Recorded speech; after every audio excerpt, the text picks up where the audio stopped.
इसलिए वो महाराणा प्रताप के पास एक एक करके कई राजदूत भेजने लगा। इसीलिए वो राणा की ताकत को भूला नहीं था, इसलिए आगे बढ़कर आक्रमण करने की भूल वो कभी नहीं कर सकता था।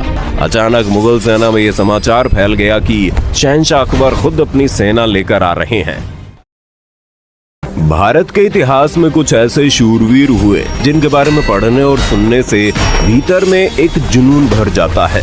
इन लोगों ने जिस तरह से मातृभूमि को सबसे ऊपर रखकर उसके मान को कभी झुकने नहीं दिया, वो हमेशा के लिए उन शूरवीर योद्धाओं को महान बना गई। लेकिन अपनी मातृभूमि की शान बचाने के लिए इन योद्धाओं को ऐसी जंग भी लड़नी पड़ी जिसमें खुद को कुर्बान करते हुए ये लोग हमेशा के लिए अमर हो गए। फिर चाहे वो शिवाजी हो या महाराणा प्रताप या रानी लक्ष्मीबाई, इन सब के साथ इतिहास का कोई ना कोई खास युद्ध भी जुड़ा हुआ है। ऐसे एक योद्धा हैं राजपुताना राजस्थान की शान महाराणा प्रताप, जिन्होंने मुगलों के खिलाफ एक ऐसा युद्ध लड़ा जिसमें बहे रक्त का लाल रंग आज भी युद्ध क्षेत्र की मिट्टी में फैला हुआ नजर आता है। तो आखिर कौन सा है वो युद्ध जिसमें अकेले प्रताप ने मुगलों को चने चबवा दिए, लेकिन वो जीत कर भी विजयी नहीं हुए? जानेंगे आज, तो बने रहिए इस वीडियो के अंत तक। ये वो समय था जब दिल्ली में मुगलिया सल्तनत अपने आप को फैलाने में लगी थी। दूसरे मुगल बादशाह हुमायूं की मृत्यु के बाद अकबर मुगल सुल्तान बन चुके थे। सिंहासन पर पहुंचने के बाद अकबर ने मेवाड़ को छोड़कर राजस्थान में बाकी सभी राज्यों, ज्यादातर राजपूत राज्यों के साथ अपने रिश्ते को मजबूत कर लिया था। वहीं दूसरी तरफ मेवाड़ के महाराणा प्रताप, जो प्रतिष्ठित सिसोदिया कबीले के प्रमुख भी थे, उन्होंने मुगलों से मिलने को साफ मना कर दिया था। अकबर के काल तक मुगल साम्राज्य दूर दूर तक फैल चुका था। ऐसे में छोटे से मेवाड़ का उसकी अधीनता स्वीकार न करना अकबर को बुरी तरह परेशान कर रहा था, क्योंकि महाराणा प्रताप ने साफ कर दिया था कि मेवाड़ कभी मुगलों की अधीनता स्वीकार नहीं कर सकता, भले ही स्वाधीनता की उसे कुछ भी कीमत चुकानी पड़े। अब चूंकि अकबर के लिए मेवाड़ एक ऐसा राज्य था जो गुजरात में व्यापार और वहां साम्राज्य विस्तार के लिए बहुत जरूरी था, इसलिए वो महाराणा प्रताप के पास एक एक करके कई राजदूत भेजने लगा ताकि महाराणा उनसे संधि कर ले। लेकिन ऐसा नहीं हुआ, जिसका सीधा मतलब ये था कि महाराणा और अकबर में युद्ध होगा ही। जैसा सोचा गया वैसा ही हुआ और 18 जून 1576 को दोनों सेनाएं हल्दी घाटी के मैदान में आमने सामने थी। सेना को सजा लेने के बाद दोनों पक्ष एक दूसरे की पहल का इंतजार करने लगे। मान सिंह मुगल सेना को लीड कर रहे थे। मान सिंह चूंकि उसी इलाके से आता था, इसीलिए वो राणा की ताकत को भूला नहीं था, इसलिए आगे बढ़कर आक्रमण करने की भूल वो कभी नहीं कर सकता था। वो जानता था कि राणा के सैनिक हर पहाड़ी पर तीर कमान लिए बैठे हैं, इसलिए अगर वो अपने स्थान से हिला तो उसके सैनिक बिना पहल किए ही मार दिए जाएंगे। इसलिए वो चाहता था कि प्रताप मानसिंह पर आक्रमण करे और मानसिंह के घुड़सवारों, हाथियों और पैदलों की सेना के जाल में फंस जाए। चूंकि ये एक पहाड़ी इलाका था जिसमें अकबर की तोपें अधिकतर कारगर साबित नहीं हो सकती थी, इसलिए भालों से लड़ने वालों के सामने तलवारों से लड़ने वालों को भेजा गया। उधर मानसिंह सेना सजाकर खड़ा था और इधर महाराणा प्रताप अपनी जमीन पर दुश्मन की सेना को देखकर क्रोध से उबल रहे थे। वो उनके खिलाफ तत्काल कार्रवाई करना चाहते थे। ऐसे में जब मानसिंह अपने स्थान से नहीं हिला तो प्रताप सिंह ने आगे बढ़कर धावा बोलने का फैसला कर लिया। सूरज आकाश की मुंडेर पर चढ़कर हल्दी घाटी में हो रहे हलचल को देख ही रहा था कि अचानक हल्दी घाटी में हर हर महादेव का घोष हुआ और प्रताप की सेना मानसिंह की सेना की तरफ दौड़ पड़ी। भाले चमक उठे और बख्तरबंदों की जंजीरें खनखना उठी। रणभेरी बजने लगी और घोड़ों ने जोर से हिनहिनाना शुरू कर दिया। हाथी भी अपनी सूंडें उठाकर चिंगाड़ उठे। अभी मानसिंह के सिपाही भौचक्के होकर स्थिति को समझने का प्रयास कर ही रहे थे कि राणा के योद्धा एकाएक मानसिंह पर आक्रमण करने लगे।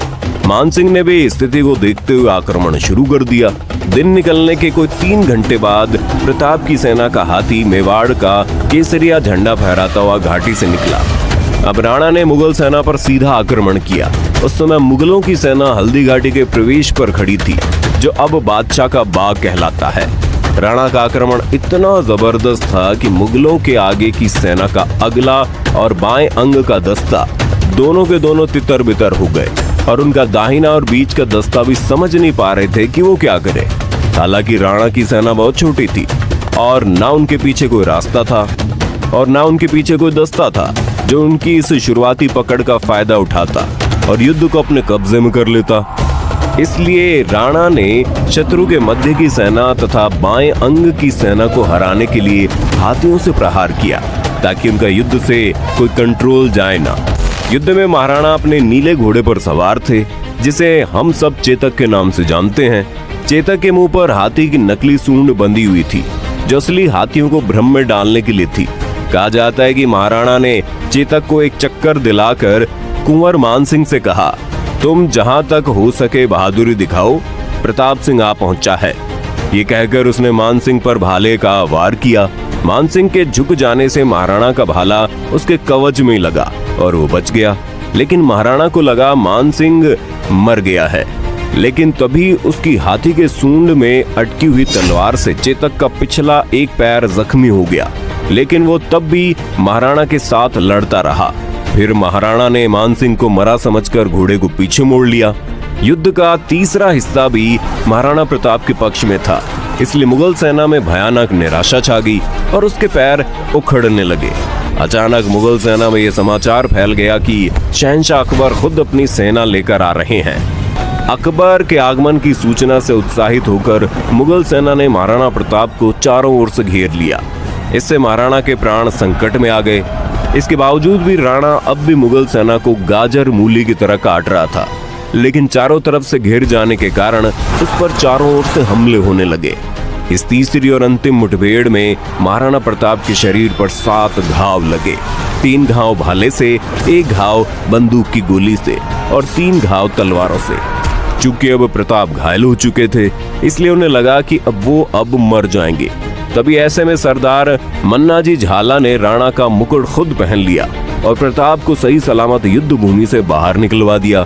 वहीं मुगल सेना ने मन्नाजी को राणा समझकर निशाना बनाना शुरू कर दिया। फिर भी प्रताप युद्ध क्षेत्र छोड़ने को तैयार नहीं हो रहे थे, लेकिन प्रताप के स्वामी भक्त सामंतों और सैनिकों ने चेतक की बागडोर अपने हाथों में ले ली और उसका मुंह मोड़ दिया। पीछे हल्दी घाटी थी, उसमें से निकलकर वे घायल प्रताप को सुरक्षित स्थान पर ले गए। इधर युद्ध में मुगलों ने मन्नाजी झाला को प्रताप समझकर उसके संघर्ष को खत्म कर दिया और इसी के साथ उसके गिरते ही युद्ध समाप्त हो गया।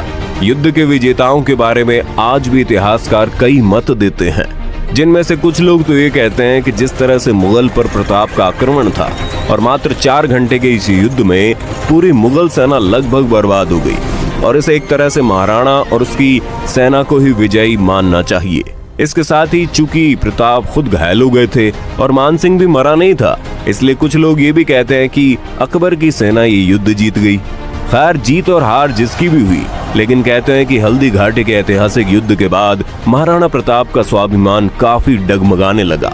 उनके हौसले कमजोर पड़ने लगे और ऐसी अफवाह फैल गई कि महाराणा प्रताप ने अकबर की अधीनता स्वीकार कर ली है। तभी बीकानेर के कवि पृथ्वीराज राठौड़ ने महाराणा को पत्र लिखकर उनके स्वाभिमान को फिर से जगा दिया, जिसके बाद महाराणा प्रताप को मरते दम तक अकबर अधीन करने में सफल ही रहा।